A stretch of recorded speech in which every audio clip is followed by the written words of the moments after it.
Greetings and welcome to another Diablo 2 Resurrected video. Today I want to show you the Riftsin, so the Rift Assassin. Rift is a rune word that I will show you shortly, but let's get into the skills first. I have 20 into Dragon Talon. This will be our main skill to use. Then 1 into Dragonclaw, 1 into Dragon Tail to reach Dragonfly, to have a little bit of mobility. Then I opted to put in 1 point each here. Level 18 burst of speed is enough to reach our highest breakpoint that we need. Also one of Clerk of Shadows, and I opted to do 20 points of Shadow Master. You don't need to do this, but I really like the Shadow Master as of recently, so I have 1 point here.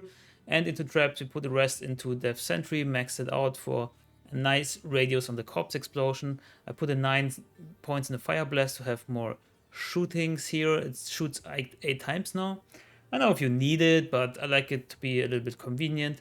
And the rest of the points into Lightning Sentry just to boost up a little bit of our Death Sentry damage, which is not that significant, but you know, a little bit of support damage doesn't hurt at all. So let's get right into gear. The main thing here is the Rift rune word. It's Hell, Ko, Lem, Go. So not that expensive. The God rune is a little bit higher, but other than that, it's pretty affordable. You can do it in a scepter, which is very nice because you can wear a shield with that. And why is Rift so interesting? Because there's a 16% chance to cast level 21 Frozen Orb on attack, which is pretty good damage, and it procs pretty often, especially if you have a lot of kicks, and we are kicking with 6 kicks right now. Could be a little bit higher, I think. I'm not 100% sure, because as of now I have like +2 Shadow Discipline Grand Jumps. You can have +2 Martial Arts and get your Dragon Talon even higher than 30. Other than that, the Rift also has a chance to cast level 16 Tornado on striking.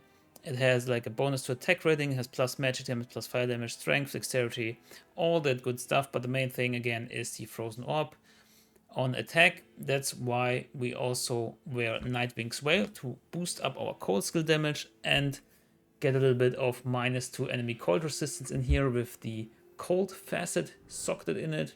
We also have a High Lord to have a little bit of increased attack speed and +1 to all skills. A Headhunter's Glory, this you will not see very often. I think the sockets can go from 1 to 3, but 3 is of course the best one. And to socket 3 5/5 cold facets in it to have +15 to cold skill damage and -15 to enemy cold resistance. Also Chains of Honor plus the skills, a lot of resistances, very nice. Double upped Goblin Toes because of the higher chance of crushing blow than for the Gore Riders, for example. They also have Crushing Blow and Deadly Strike and Open Wounds, but Deadly Strike does not apply to kicks, as far as I'm told, and Open Wounds is not that interesting because like it takes a lot of time until it does effect, but you can also, of course, use the Gore Riders. Doesn't make much of a difference, I guess. Then also there's a Bull Kato's Wedding Band, just for the +2 life and +2 skills. You can use a Dwarf Sword, another Ravenfrost, I have a Thunder Gods, a Ravenfrost, and Laying on Hands. You could also use Dracults, I think. Yeah, Dracults are very good for the life tap proc, for example, but I have Laying on Hands for now, doesn't matter that much. And as I said, a lot of Shadow Discipline skillers with +2 life, it's a bit much. We can use anything else, and it doesn't have to be +2 life. With the 0 editor, they come with +2 life. Doesn't change much in showcasing this character. A Hellfire Torch, of course, an Annie, and just life and resistance charms. I don't even know if we need them. I mean, yeah, the cold resistance goes down a bit, but you can use any plus resistance charms. Doesn't have to be all res, just to stack up on your resistances. And our Mercenary has an affinity because it goes very well with our Frozen Orb procs, a Treachery, and a Vamp Gaze. Also the attributes, enough strength to equip the gear, a lot of dexterity to get chance to block to 75% because I really like that. You don't need as much, but you need a lot of attack rating since as of patch 2.4, which is live of course, Dragon Talon will not guarantee that you hit every time. It will be susceptible to attack rating, which means you want to have a lot of attack rating, but right now we have a lot of it. And yeah, the rest into Vitality as always. So let's jump right into some gameplay. I have the cow level already up, tried some things out here, and you can just like Cloak of Shadows and then kick until they melt down. You can also pull down some Death Sandwich, which of course, especially in the cow level, will be very helpful. It's just a plethora of effects. Of course, the Hellfire Torch will give you the Firestorm, which doesn't do much damage, but looks rather nice sometimes. I'm not very used to the Kicksin or the kicking mechanic. That's maybe why I'm a bit not so fluid in playing it right now. But basically you get the idea. It's a very fun build. It's very versatile as well, since you also have the Death Sentry, which again, if you don't put in points into Shadow Master, you can put in more into Lightning Sentry, and even maybe have some points for other synergies and have decent damage. Decent lightning damage coupled with your cold damage, right? I think with the upcoming Terror Zones, this is a nice build to just farm those and have no problem.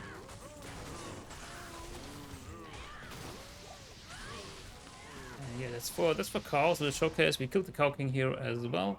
And let's go to Travincal, for example, which you can also farm very well with this character. Just buff up. I really like the Dragonfly. It gives you a lot of mobility here. And again, with the Drag Pools, we wouldn't tank so much damage, or like, I don't know, with life tap procs, would get a lot of damage life back. It's a bit safer option. Here, of course, our mercenary died because he's not equipped for tanking all those Hydras, which do massive damage to mercenaries. But you don't really need him. And that was the council. And let's get to one other area maybe, and then wrap this up. Also, I don't have a call to arms on this character, which would help greatly in preserving health and mana, and also making the mercenary stay alive longer. For example, the Resurrected Lair is a level 85 area, and you can also farm here, of course. And again, it's a very versatile build, which, especially with the upcoming feature of Terror Zones, would be very nice to play, since you can farm just about any area, because we have like lightning damage, we have corpse explosions, a little bit of physical damage as well. It's just fun. It's just fun to see all those orbs fly around. As I said in my previous Frozen Orb Sorceress video, I really love Frozen Orb as a skill. And here you can just have more of that. I don't have mana leech on my equipment, that's why I need to chuck mana potion from time to time. Again, this build, or these items I have are not like fully optimized. I slapped them just on because they work very well. But mostly it is what you want to go for. Like the Cold Faceted Nightwing's Whale, the Troll Nest, Headhunter's Glory it is. And like Chains of Honor are very, very crucial parts.